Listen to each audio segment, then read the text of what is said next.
overthinking. I think we need more thinking. They would look at it and obviously see there was no intent there by CB. And so when it really boils down to the fact that the refs just robbed the Nuggets of a challenge there, it was absolutely horrendous.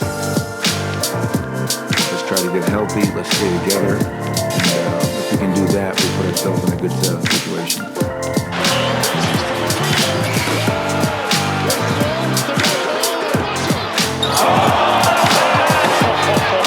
And over the shoulder, no looker. How's it going, everyone, and welcome. I'm CS Chandler, here for another take of Nuggets basketball. So the Nuggets were taking on the New York Knicks tonight in Madison Square Garden. Both teams on the second end of a back-to-back, though I don't really would count the Knicks back-to-back as an actual back-to-back because they played the Wizards, whereas the Nuggets played the one seed in the East, the Detroit Pistons. So completely different back-to-backs. I would not gauge them as the same kind, but nonetheless, they both did technically have games, however you want to define that. And Nuggets looking for a win, now having lost 2 prior to this game, really looking for a win. They have not gone more than 2 losses in a row this season. So the injury list would be AG and Cam still out. CB would be questionable. Jokic and Jamal would be completely off of the injury list now, which is hopeful. It's very hopeful now that we see them not on the list. You don't see Valanciunas on the list anymore. You don't see Tim Hardaway on the list, though I know they are all dealing with something. I'm guessing that they're just trying to play through it and not have it be a thing that flares up. But they were at least not on the injury list, which is great. So the starting lineup would be Jamal Murray. Christian Brown would actually take back his spot as the shooting guard, right? And free up Pickett to be on the bench. And Pickett actually wouldn't even play. He didn't play at all, I don't think.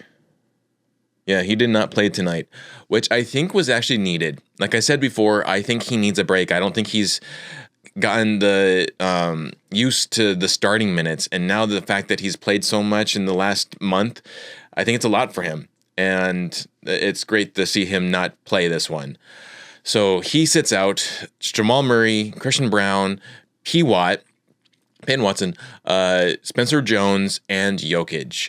The Nuggets were in their Skyline City Edition jerseys, as the New York Knicks were in their white jerseys. And the Knicks won. The Knicks, prior to this game, were already on a 7-game winning streak. They were the second hottest team in the league. Despite anything that ESPN is saying, they're saying that the Knicks are the hottest team in the NBA. They're not. That is actually the Hornets, who, mind you, crazy enough, got Kobe White today. The Chicago Bulls just traded Kobe White to the Charlotte Hornets, which is crazy. That's the one player left on the Chicago Bulls who I actually genuinely love watching. And now he's not on the Bulls. Like, I don't know what happened to the Chicago Bulls. Like, they have just been reeling from whenever back when Jordan retired, or left the team.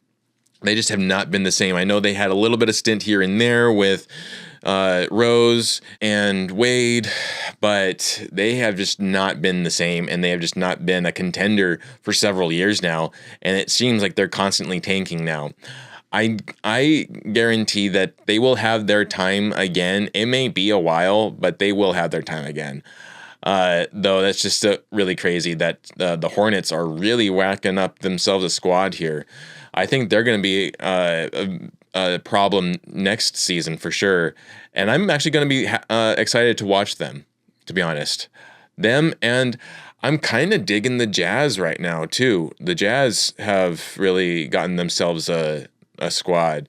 And I just really enjoy watching Lauri Markkanen. I think he's great. But going into this game, the Knicks and Hornets were tied for the hottest team in the league. Now, because of this win, the Knicks are the hottest team in the league with an 8-game winning streak. The final score, 132 to 127 in double overtime. Crazy game. You saw a lot in this game. There was a lot. So I took some more notes in like the first, and then I just kind of slowed down in some stints of the game here. So what happened in this game? Well, let's break it down. The first quarter, again, the Nuggets came out with a lot of low energy. You also had the Knicks starting off with a quick 6 for 10 from 3. That really set the tone of the rest of the game, just hitting these much needed threes where the Nuggets weren't able to reciprocate. And then the big thing, too, was Jamal Murray played the entire first quarter. He racked up 20 points in this quarter. A great, like, Jamal star level of a quarter. Unfortunately, the Knicks would shut him down in the second and the third quarter.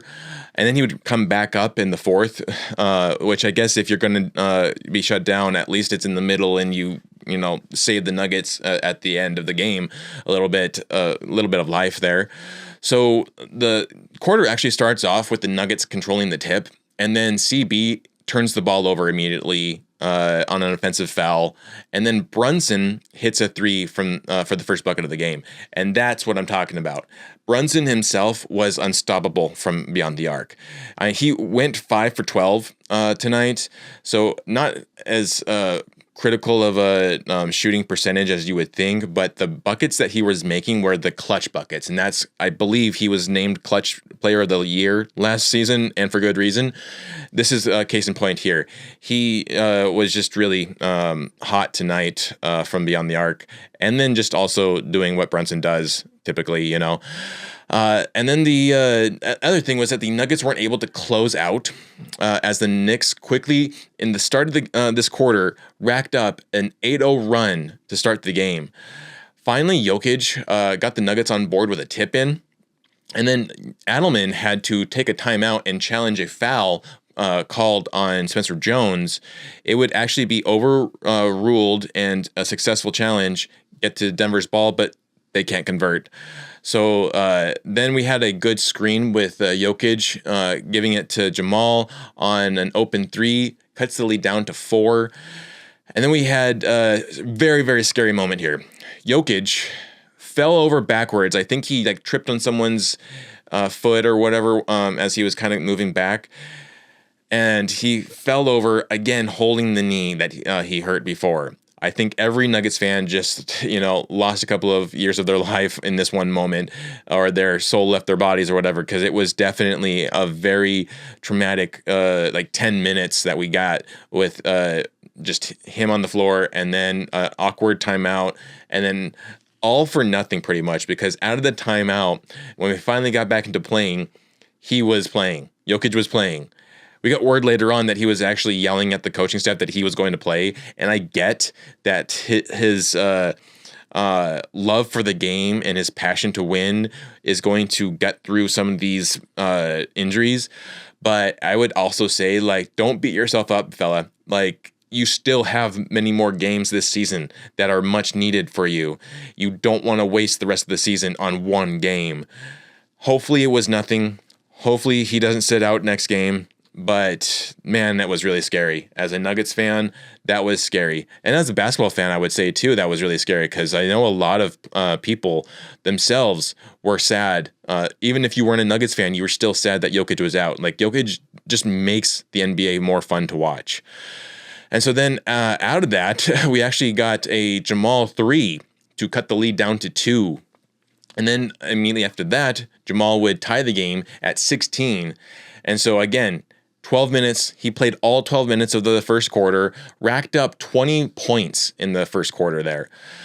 Knicks would, again, shoot 6 for 10 in that first quarter, and then Brucey had himself a highlight moment as he would end the quarter on a buzzer beater 3 that no one thought was going to go in. And sure enough, it went in, gave the Nuggets the lead as they outscored the Knicks 30-28. The second quarter, the Nuggets started off with a lineup of Julian Strawther, Brucey B, Peyton Watson, Tim Hardaway Jr., Jokic, and as Shamet sinks a 3 for the first bucket of the quarter. Shamet was also another big problem. And the big problem there was that because you had such an amazing player in Brunson, the Nuggets would send a double team at Brunson, leaving Shamet wide open for a 3. And that was the constant payback for the Nuggets every single time. He would be in the corner, left open, wide open for a 3. So that starts off the second quarter. P-Watt then gets fouled on a drive-in to the rim, makes 1 of 2 and gets the Nuggets on the board in the second quarter here. And then Jokic hits his first field goal with a corner 3. Or the Nuggets' first field goal, sorry. And then Murray checks back in at the 5:16 mark. So you had this really weird rotation that Adelman chose to start the quarter with Jokic this time. Normally, if anything, he starts Jamal off to stagger those minutes. This time he staggered the minutes with Jokic and let Jamal rest. But then when Jamal came back in, he only scored 4 points in the second quarter. So the Knicks really did shut him down in those last 5 minutes.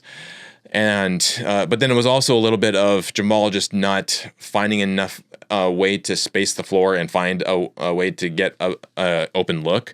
But still, he checks in, and then P-Watt completely mowed down Brunson with a lay-in to get the Nuggets first to 50. Knicks then outscore the Nuggets 27-23 and take a 55-53 lead into the half. And I believe it was in the second quarter where there would be a collision with Spencer Jones and Karl-Anthony Towns. Their heads would collide with one another. And so Spencer Jones actually would leave the game and would not return just due to concussion protocol. Whereas Karl-Anthony Towns would get stitches in his eye. He had like blood all over his jersey. It was pretty gnarly. And then he would have to get the stitches, get a new jersey on and everything before he came back. But he would actually come back and play, whereas Spencer Jones was out. So you lost Spencer Jones in this game. Which also, this was the last game that Spencer Jones had on his contract. The Nuggets now need to make some kind of move salary-wise to be able to convert him to a full-time player, which we'll see tomorrow. Tomorrow's the deadline, the trade deadline, so definitely be looking out for something like that to happen. So then the third quarter, Nuggets start off with the quarter with the starters except for Tim Hardaway Jr. replacing Spencer Jones. And then Jokic fouls Brunson, sends him to the line, who makes both free throws to get the first points of the quarter. And then P-Watt with a 3 gets the Nuggets on board. Nuggets then have great ball movement in the first half of the third quarter. And then build a 7-point lead. It's looking like the Nuggets are back. They're really out hustling the New York Knicks. They're even crashing the glass, hustling for the 50-50 ball. It was really fun to watch, honestly. It was some of the hardest playing basketball I've seen the Nuggets play this entire season. And then, with regards to that Sixers game, I don't think that anything is going to top that Sixers game. That was just phenomenal playing by the Nuggets. But you got a lot of good minutes from the squad tonight in the beginning of the third quarter, because then the Knicks rally back with their own bounce back, and they come at a 9-0 run to retake the lead. Knicks then keep lobbing down court. That was another thing, is that they were losing the transition baskets, the Nuggets were, because then the Knicks consistently lobbed the ball all the way down the court to someone towards the base end there for the quick, easy lay-in or whatever. And that was hurting the Nuggets. The Nuggets were very slow to get back in transition on that. And then Brunson started to heat up here in the third quarter from the 3 and quickly build a 9-point lead for the Knicks. Tim Hardaway Jr. then would make a 3 to finally stop the bleeding. And Brunson then again just killing the Nuggets from three as the Knicks outscored the Nuggets 33-29. So in a quarter where the Nuggets got a lead by 7, saw that lead just get completely obliterated, and then themselves get into a 9-hole deficit. Not what was once an amazing quarter quickly became a bad quarter for the Nuggets. The fourth quarter, however, the Nuggets started off with a lineup of Julian Strawther, Christian Brown, Brucey B, Jokic, and P-Watt, as Strawther with a floater for the first bucket of the quarter gets the Nuggets that little lead there, or some points there. P-Watt, scary moment here for P-Watt. He would leave the game holding his hamstring. There was a quick, awkward movement. It was really reflective of, if you remember, when AG in that Houston game went out in like the first quarter, where he had the ball and then he kind of just like lost it. P-Watt didn't lose the ball, but he was definitely doing a little bit of a drive, and then I forget what happened afterwards, but he immediately started holding his hamstring. He intentionally then fouled and just walked right off the court. Didn't look for which side of the court he was walking off to. He just walked right to the Knicks locker room and just was like gone. And so he's going to be MRI'd tomorrow. I have a bad feeling we're not going to see him the rest of this stint until after the All-Star break. This is just devastating for the Nuggets, to be honest. He has been very impressive lately within the last 2 months. And without Jokic, he was averaging 20 points. With Jokic, he was still averaging 10 points. That is still something that is going to hurt the Nuggets to not have. So this is hopefully will challenge Christian Brown to get back into shape and back into the way that he was playing last season. But we will see about that. Then we had some good ball movement again from the Nuggets, finding Strawther for 3 as the Nuggets retake the lead quickly before Shamet responds with a 3 to give the Knicks a lead again. And then Jamal with a steal in transition kicks it to CB for a dunk and the lead back, and the Nuggets also to first 100. Jamal then ties the game at 108 with 10 seconds left. Awesome clutch plays from the Nuggets. And so the Nuggets outscored the Knicks 26-20 in the fourth quarter, but we would be tied at 108. So we go into overtime here. In overtime, or I should say the first overtime, the Knicks controlled the tip, and a tip-in by OG, often a missed attempt by Brunson, gets the Knicks the first bucket in overtime. Jokic then gets fouled, goes to the line, makes both free throws to get the Nuggets on the board, and then the Nuggets keep sending double teams again at Brunson, which leaves Shamet wide open for him to sink those threes. That happened again in the overtime area. Cat then, fortunately for the Nuggets, or actually, no, before this, refs call an offensive foul. This was the most stupidest foul that I've seen in a very long time, where they called an offensive foul on CB, who just contained the ball on the rebound. He had his feet planted and was waiting for OG Anunoby to go around him so that he could keep the ball safe. OG by himself stumbles on CB's ankle, knocking himself over. And they see that and they call an offensive foul on CB, forcing Adelman to take a timeout to challenge that call. They would look at it and obviously see there was no intent there by CB. And so when it really boils down to the fact that the refs just robbed the Nuggets of a challenge there. It was absolutely horrendous. And so then from this, the one good thing was that that Cat would foul out 49.9 seconds left in the court in the overtime. But then probably the highlight play, or the play that shifted the game, was in the final seconds. Jamal puts up a Hail Mary 3 to try to tie the game, or no, to win the game. Sorry, because they were down by 2. He needed a 2 to tie again or a 3 to win. He puts it up. It doesn't go in, but CB, on trying to get the rebound, is shoved by Mikal Bridges, and it's called a foul before the time ends. So CB goes for clutch free throws, would make both free throws to tie the game, and we send it into, again, another overtime. So the game is tied at 119 now. The second overtime, Nuggets then controlled the tip off of this one as Jokic puts up an air ball immediately. He was terrible from three, to be honest. With that, the exception of that 1 3 that he made, he was just terrible.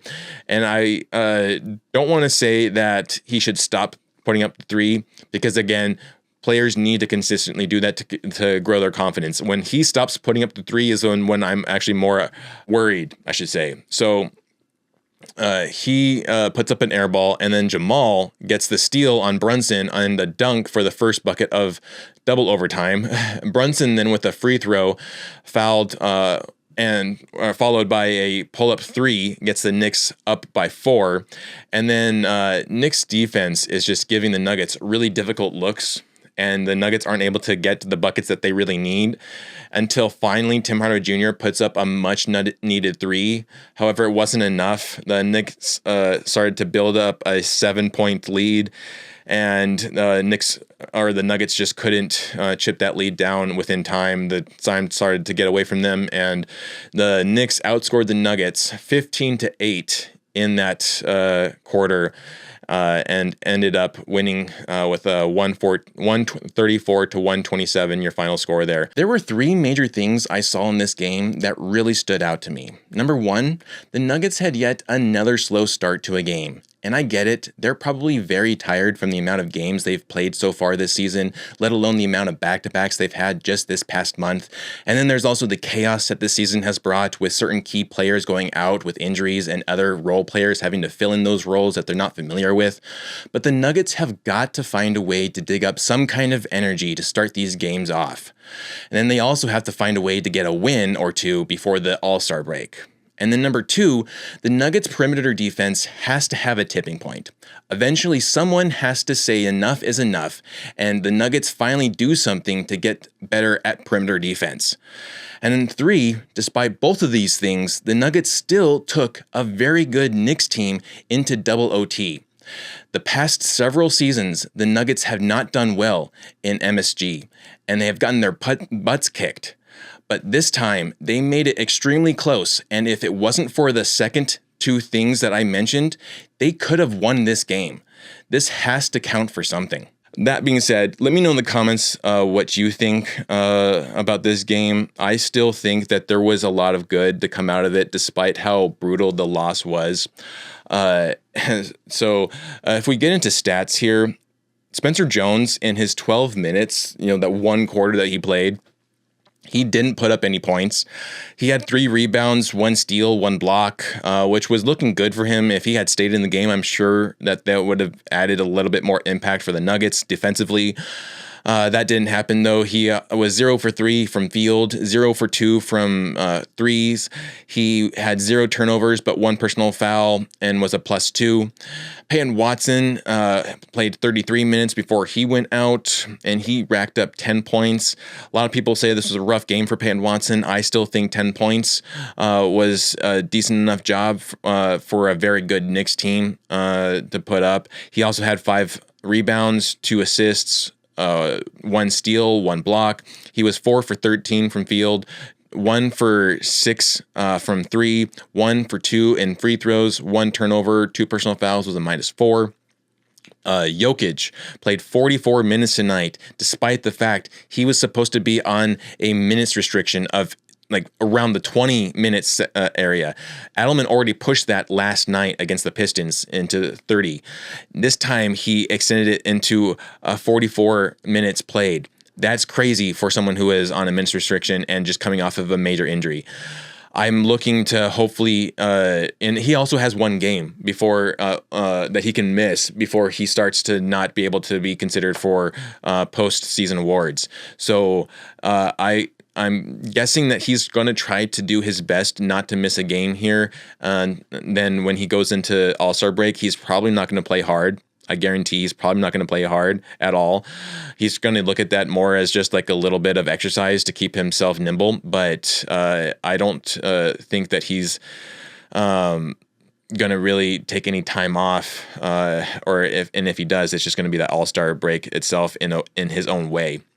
But he did get a triple-double tonight, and in doing so, he tied himself with Oscar Roberts for the most amount of triple-doubles. So he is now tied for second place. Next stop is to overtake Brody. I think he's going to do it next season, so we'll see. But he still got a good triple-double. A lot of people said we're hating on Jokic. I don't know why. I get that he does a lot of idiotic things at times, but he is still a very good player. Though I will say, I think it's getting easier and easier to defend Jokic. The past several games, and again, this is also him coming off of an injury, so he is still working out the kinks and everything. He has not been playing himself, and in not playing himself, he has made himself easier to guard. But he still racked up 30 points. 14 rebounds, 10 assists. He was 10 for 27 from field, 1 for 3 from 3. So that was where the threes were just way off tonight. He was 9 for 12 from free throws, 0 turnovers, 4 personal fouls, was a +3. And so that's also another thing I'm looking at. When everyone is hating on Jokic and you look at the stats and you see that he didn't have a single turnover, what are you guys talking about? Like, I get that he didn't make a couple of shots. He didn't have any turnovers. That's usually a big thing for him. He didn't have any turnovers. So was it really a terrible Jokic game? I don't think so. He has had worse games. I think the second game that he played coming back, what was it? Against OKC, right? Because his first game was against the Clippers, right? Coming back, and he had a phenomenal game. And then he played the OKC, and OKC he racked up only like 16 points. That was a worse game than he played tonight. So anyone hating on Jokic tonight, stay on that side. Stay on that side. You're no longer welcome in the Jokic party, okay? Stay over there. We don't want you. But he had 4 personal fouls, was a +3. Christian Brown tonight, 43 minutes, 6 points, 7 rebounds, 6 assists. Himself almost a low triple-double, which is pretty fun to see for Christian Brown. He had 2 for 6 from field, 0 for 2 from 3, but 2 for 2 in free throws. Those 2 clutch free throws that sent us into double OT. 1 turnover, 3 personal fouls with a +4. Jamal Murray, 47 minutes tonight played, the most amount of minutes of any Nugget. And he made the most amount of points of any Nugget with 39 points. And again, I saw a lot of Jamal hate, and I don't get it because he is still having an incredible game. He is having an incredible season. He had 2 bad quarters where a good team were defending him. What do you expect him to do? Everyone, like, the thing that drives me insane is that sports fandom expects perfection from athletes, and you won't even get that from the people that are praising SGA or LeBron. Those 2 players are not perfect. So you are not going to get perfection from Jokic or Murray. They are still flawed in their own ways, and they are still, going to be heavily contested a lot of the times. They're going to be double teamed, and you got to put that into factor when you're assessing these players. So he had 39 points tonight, 5 rebounds, 6 assists, 1 steal. He was 15 for 33 from field, 3 for 14 from 3, 6 for 7 in free throws, 4 turnovers, 2 personal fouls, was a -11. And then the bench wise, we did have Tim Hardaway Jr. played 41 minutes and put up 19 points off the bench, 6 rebounds, 2 assists, 1 steal. He was 6 for 8 from field, 4 for 6 from 3, 3 for 3 in free throws, 1 turnover, 2 personal fouls, was a -9.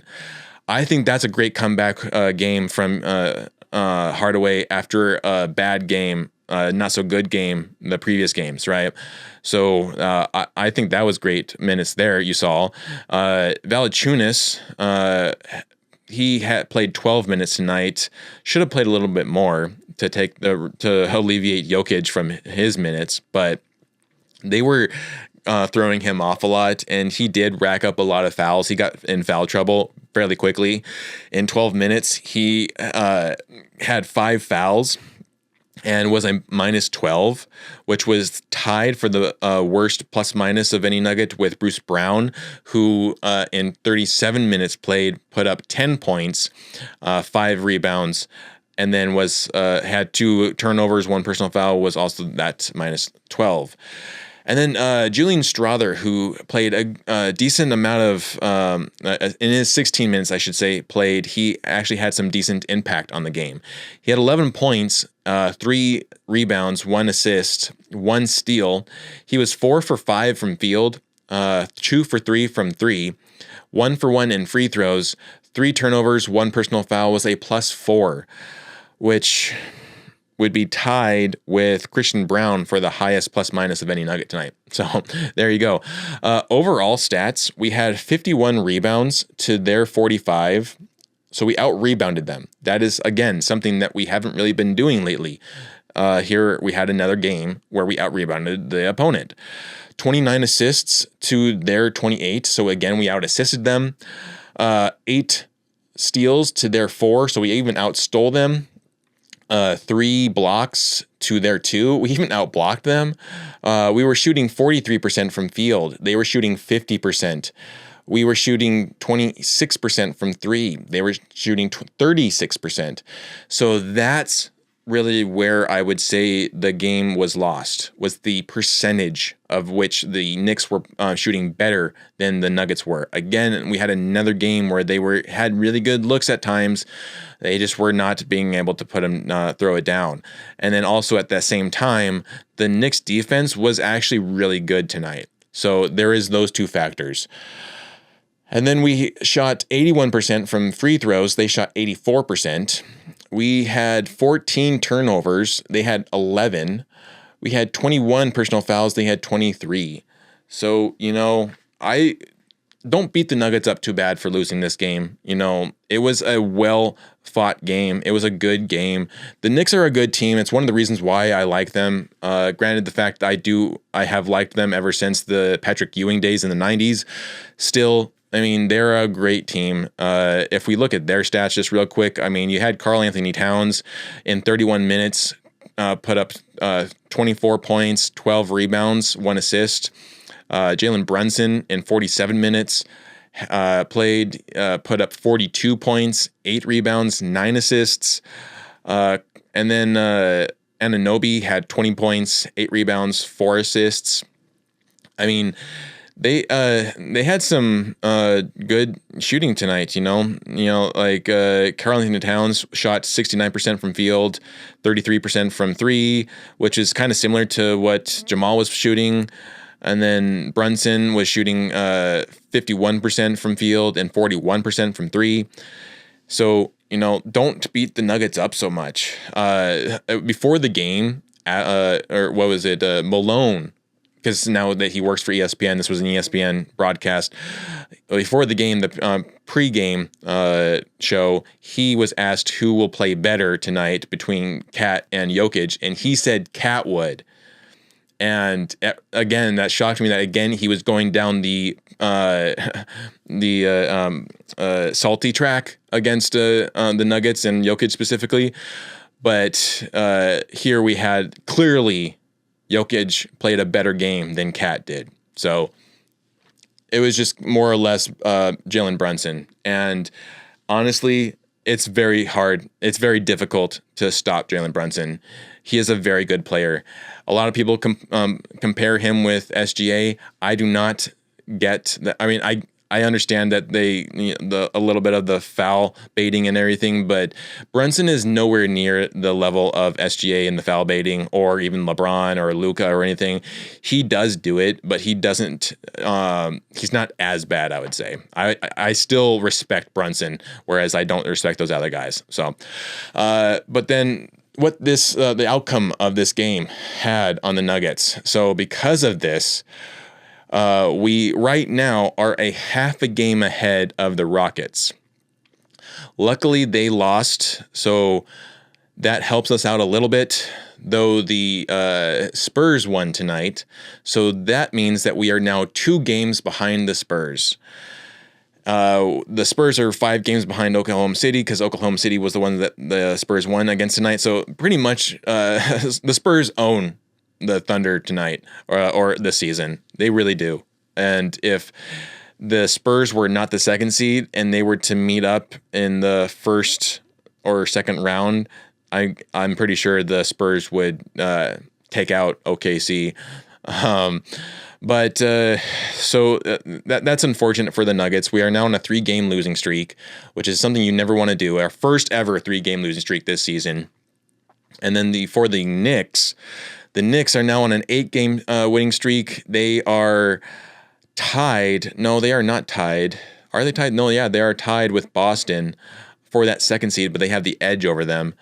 So they're 33-18. We are 33-19. So it is what it is, The next game is going to be in Chicago against the Bulls. Hopefully the Nuggets will win that one and not get swept by the Bulls again. Well, that just left to be said. We'll see what happens tomorrow with the trade deadline. I expect them to get off of Hunter Tyson and hopefully trade Zeke Naji. Mostly, they're going to be trying to get under that luxury tax, especially to convert Spencer Jones to a full-time player. That's pretty much what I'm seeing. If they were to get rid of Deron Holmes, I would be very shocked and I would be very upset if they did because Deron Holmes just hasn't had enough time to showcase how much he could be breaking out. If they got rid of Julian Strawther, I would understand that too, him or Zeke Naji. But other than that, I don't think that the Nuggets should get rid of anyone else.